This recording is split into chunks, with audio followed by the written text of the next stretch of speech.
a quarter column in the upper right-hand corner of the page. Otherwise, I don't take the ad. Yes, sir. Now, let's see. What else is there for me to clean up around here? Yeah? Well, Mrs. Eustace, how are you? I called because I wanted to know how much you charge for a trip to Windsor on Friday. Friday for Windsor. The camp for the underprivileged boys. Yes. Well, you see, I wanted to charter one of your buses to take some of the boys to camp. Oh, yes. Well, in that case, I couldn't make any charge. No, if it's for charity. No, Miss Eustace. Not a penny. No, just expenses. I want to do everything I can for those dear little fellas. After all, I was an underprivileged kid myself once. Like most people, law enforcement officers take a great deal of pride in their work. And when a case is solved, the man responsible for its solution has the personal satisfaction of a job well done. Not only because he has brought a lawbreaker to justice, but because he has won a victory for all honest men over the thieves, swindlers, and sharpshooters who think they can get away with it. Such a case is the one I'm now going to tell you about in my role as Chief of the Intelligence Division of the Internal Revenue Service. Treasury File 7191, Internal Revenue Service. The case of the chartered Chiseler. Well, let's see, I gave you the new schedule on those buses to the Army Induction Center.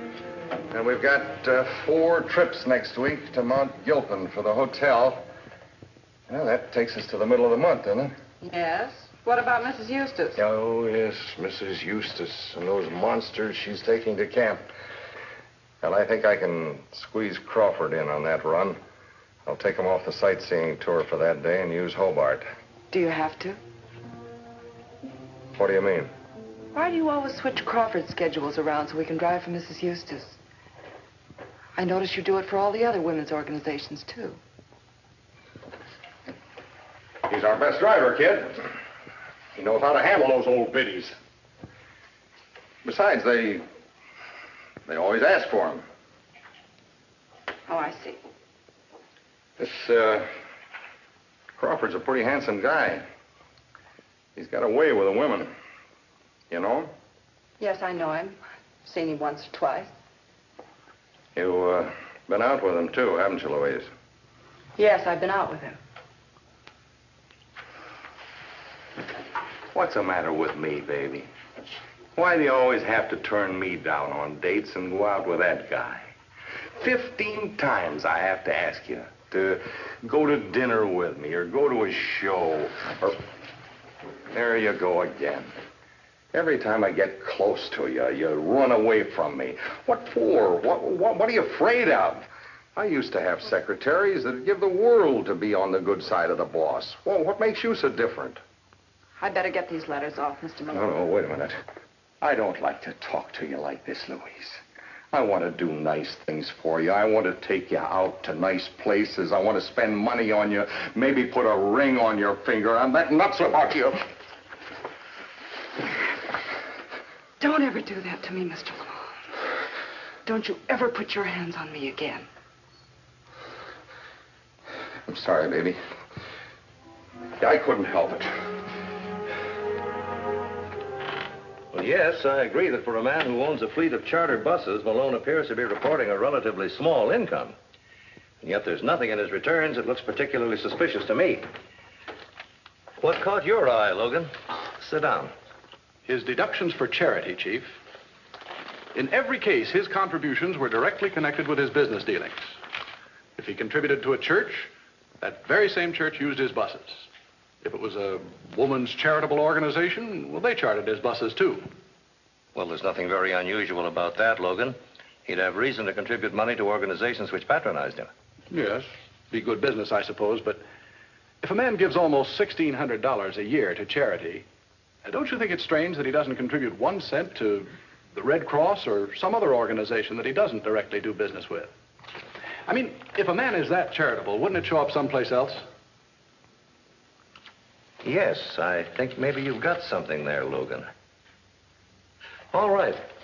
Go ahead on a preliminary investigation. Right, Chief.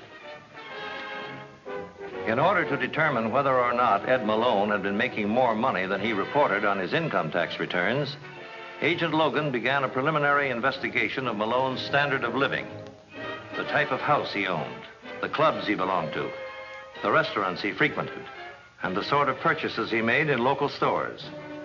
Apparently, Malone lived a rather modest life, having a charge account in only one department store in town and using it only occasionally.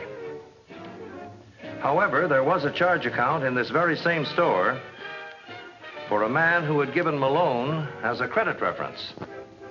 And this account was used quite frequently for a number of expensive purchases. Oddly enough, the man who maintained this account was a bus driver who worked for Malone, a man named Crawford, John Crawford. Well, thank you, man. Thank you, Johnny. But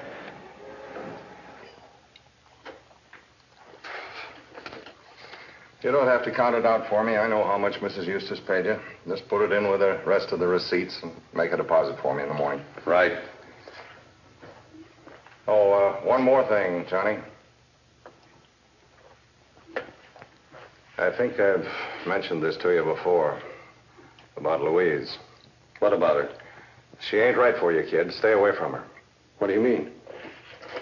Now, look. There ain't two dames in my whole life that I've ever felt this way about before. And I don't want no competition. Well, I don't know. Now, don't give me any argument, Johnny. Stay away from her. The way I figure it, she's kind of sweet on you. And if you keep out of the picture, I can move in easily. But, Mr. Malone... I told you I don't want no argument. Now, don't get me mad. Maybe I like this girl. Maybe I'm kind of sweet on her myself. I don't care what you are. What I say goes. Don't it, Johnny? Don't it? Yeah. Yeah.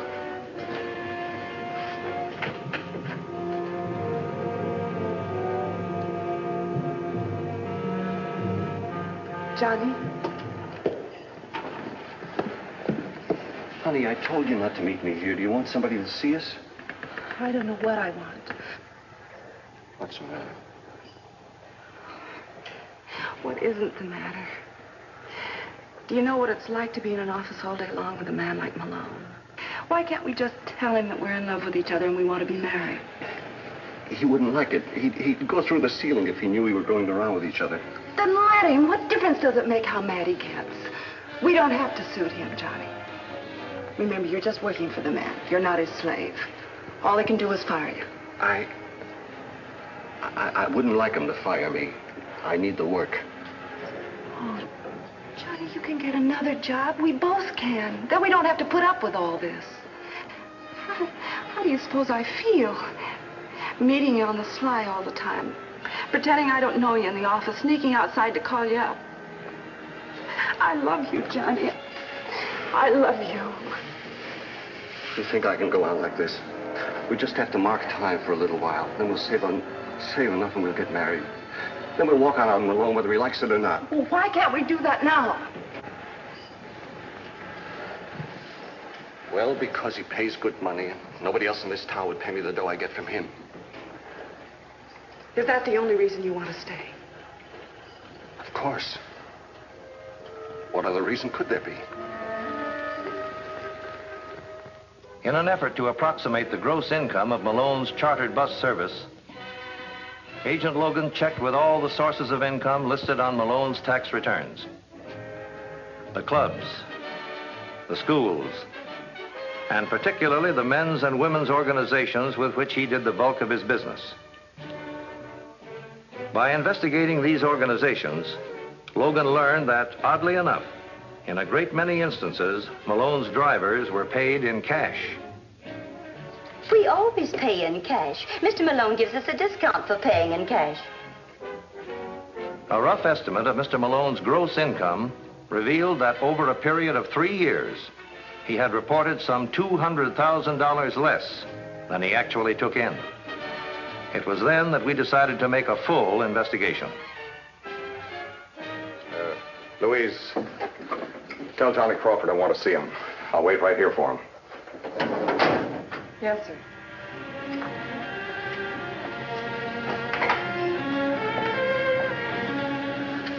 But why, Johnny? Why haven't you been to see me? It's been almost a week and we haven't even had a date. Well, I was out of town for 2 days and... And what? Honey, don't pin me down like that. I just couldn't make it, that's all. Don't you love me anymore, Johnny? Is that what you're trying to do, let me down easy? Of course not. It's just taking too much of a chance. If he should see us going around together, Maybe you want to break off for a while. Is that what you want? I didn't say I wanted to break off. You know I love you. Johnny! Johnny! I told Louise I wanted to see you. Yes, sir, Now, Johnny. Yes, sir. I'm coming.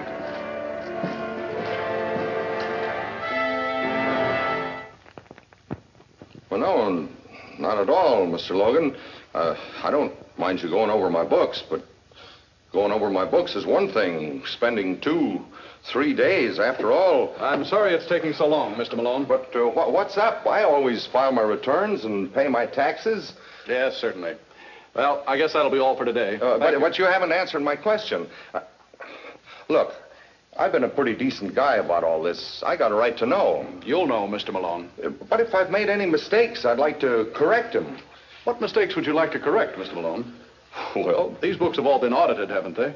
sure, but maybe I've left out an item someplace, or maybe a couple of items, you know. Like what?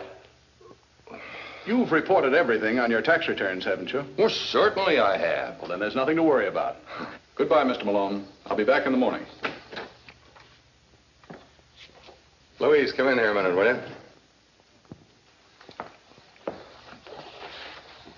Has that Treasury guy been asking any questions about me? No, sir. Has he said anything about my cash account or my books or anything like that? No, sir. Well, what are you staring at? You think I've done something wrong? And if I did, do you think they could catch me? I don't think anything, Miss Malone. I mind my own business. Atta girl. You keep doing that, while these treasury men are around, everything will be hunky-dory. Now, how about going out to dinner with me tonight? We'll have the thickest, juiciest steak and mushrooms this side of Kansas City. We'll go all the way up to Stockton, Please huh? let me go. Oh, don't be like that, honey. I don't see why you can't be a little nice to a guy once in a while. You could write your own ticket with me if you'd be a little nice. Nice? What do you know about being nice?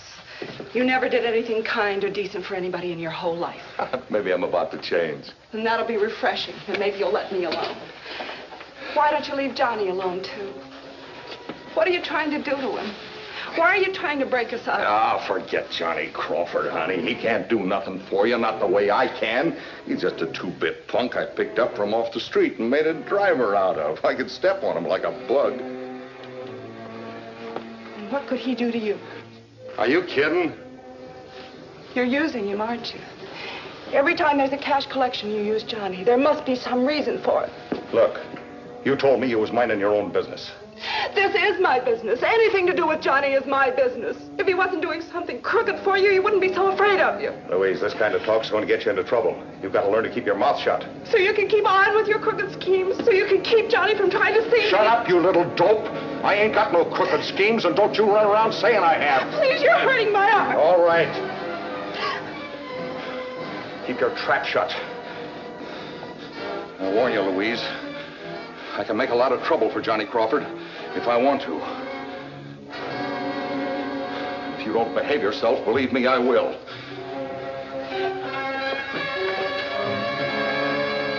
But I had to, Johnny. I had to see you. Malone can't keep me from coming to your apartment. You don't know him, Louise. You don't know what he can do. What can he do that he hasn't done already? But you shouldn't have talked to him that way. You shouldn't have said what you did about me. That'll only make things worse. But why, Johnny? Why? You've got to tell me once and for all why you're so afraid of it. Honey, don't you think I would if I thought it would do any good? You can't take back something you're sorry for, something that's already been done. But what's been done, Johnny? Oh, look, darling. When you love a girl and you ask her to marry you, she has to know what you are, what's inside of you. Otherwise, the marriage doesn't mean anything. A part of you isn't in it. Johnny, what have you done? How can I tell you? How can I say it?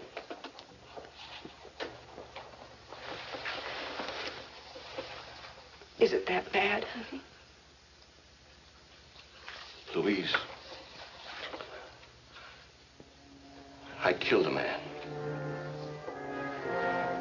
6 years ago, I killed a man, a drunk on the state highway. I ran over him and I kept right on going. You didn't report it to the police? No. I was so scared, I kept telling myself I couldn't do him any good. I didn't want to get mixed up in it. They might find out about the car and Malone might put me in jail. Malone? Yeah, it was his car. I borrowed it one night without his knowing it. The worst part of it is he found out anyway. Caught me driving it into the garage. But he didn't put me in jail. Told me to keep my mouth shut, and he'd take care of me. From that time on, you've had to do everything he told you to do. Unless I wanted to go to the jail. It was like being on a string. All he had to do was open his mouth, and I'd do what he said. Sorry I told you now. Oh, no, Johnny.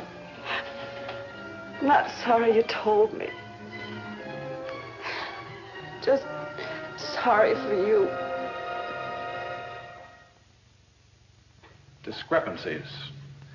All sorts of discrepancies, Chief. Even in the accounts with his regular customers. Cash receipts improperly reported, or not reported at all. Items listed on his customers' books which don't even appear in his records. But they're all cash transactions. That's his game. To deliberately get these organizations to pay in cash so that there wouldn't be any checks or receipted bills that we could use as evidence. Well, if he's been making all this money, Logan, what has he been doing with it? Putting it in a hiding place? Possibly. It's also possible that he's been spending some of it through this driver of his, this Crawford fellow. For one thing, Crawford has paid for quite a number of stock purchases which Malone made at a brokerage house. I see. What about those out-of-town banks that you've had Anderson investigating? Any accounts show up in Malone's name or Crawford's? No, but Anderson has found two rather large depositors who gave Malone as a reference. Oh? Now, it could be that these depositors have been using fictitious names. And it could be that they'll all turn out to be Crawford. At any rate, we're working on that angle. All right, Logan, keep at it. And if there's anything you need from me, just let me know. Yes, sir. Yeah, don't tell me you can't do it. I'm telling you, it's got to be done. There's too much going on around here, too many questions being asked. That Treasury guy is onto something. He's getting closer to the answer every minute. Even so, I still don't see why I'm not asking you to see. I'm telling you to close out those 2 bank accounts in Jefferson County and bring me the cash. You'll need some of it to get away. But why do I have to go? If I run away and this thing breaks wide open, they'll think that I've been stealing from you, taking the cash receipts and banking them under a phony name. That's the way I want it to look. If the house caves in, I got to be in the clear. But what about me? If they catch up with me, I'll never get out of jail. Now, quit worrying, will you? They ain't going to catch up with you no more than they did the other time. That hit-and-run deal worked out okay, didn't it? Did it? You call living like this okay? Oh, don't try to be so smart. You didn't have much choice about the way you were going to live after you ran over that guy in my car. If you want me to tell the cops about that, just say so. I can still make you take the rap for it. Yeah?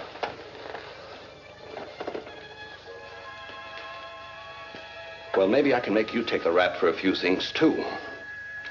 With the Treasury. You want to try it? You want to go to jail for sure? Or do you want to play it smart?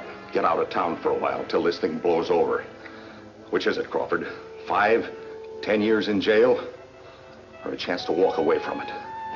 Come on, make up your mind. Okay, Malone. I'll go tonight. Now you're talking.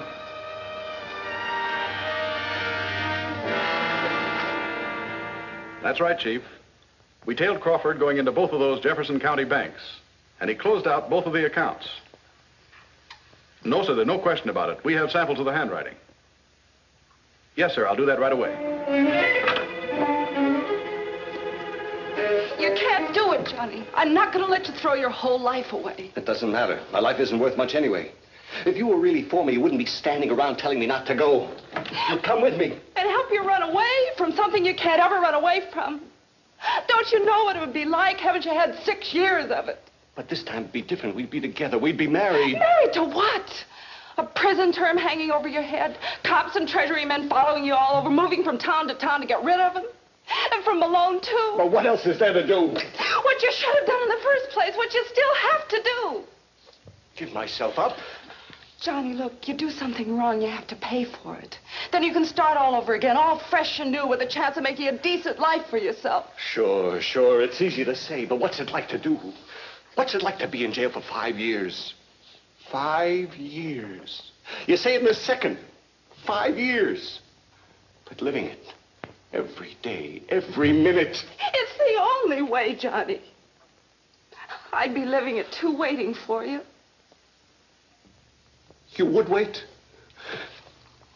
You'd be there when I got out? I'd be your wife, Johnny. Where else could I be?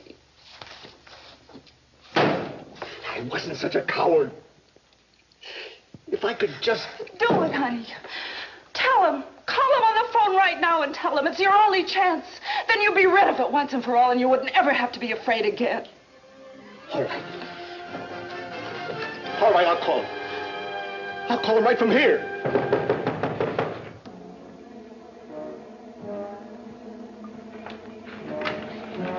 Hiya, Johnny. Well, Louise, What do you want, Malone? I just dropped by. See how you're getting along. The train leaves in about an hour. Thought I'd drive you down to the station. I don't think he's going, Mr. Malone. No? Oh, I didn't think I'd have much trouble persuading him, but if there's going to be any argument, I think I can settle that, too. He's not going, Mr. Malone. And you're not going to make him. Is he, Johnny? Tell him, Johnny. Come on, pick up your bags, kid. Come on. No. You're wasting time. No, I'm doing it right. For the first time in 6 years, I'm doing it right. Look, Crawford, you're not talking to me. You're talking to a gun. You've had a gun at my head for 6 years. For 6 years, you've been whipping me with it. Scaring me. Making a nothing out of me because I was afraid you'd pull the trigger. Now I don't care anymore. Go ahead and pull it. Go ahead, Malone. You want to kill me? Go ahead and kill me. Well, why did you do it? Why are you so scared? What are you so nervous about? Who's at the door? Who's there? Special Agent Logan, Internal Revenue Service. Crawford, I'm still waiting. I want to talk with you. I'm coming.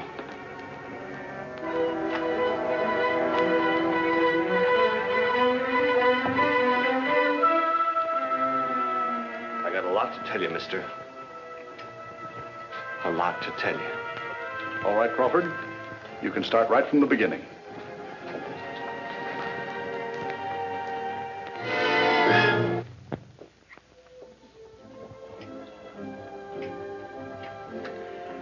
After confessing to being the hit-and-run driver who had killed a man some 6 years before, Johnny Crawford pleaded guilty to a charge of second-degree manslaughter and was sentenced to the state penitentiary for a term of 2 to 5 years. He was also convicted by a federal court for aiding Edward Malone in deliberately attempting to evade the payment of income taxes. However, because he testified for the government, he was given a suspended sentence by the court. As for Malone, who was convicted of income tax evasion on 6 counts and sentenced to the federal penitentiary for 7 years, an ironic ending was written to his story. He was taken to the penitentiary from the United States Marshal's office in one of his own chartered buses.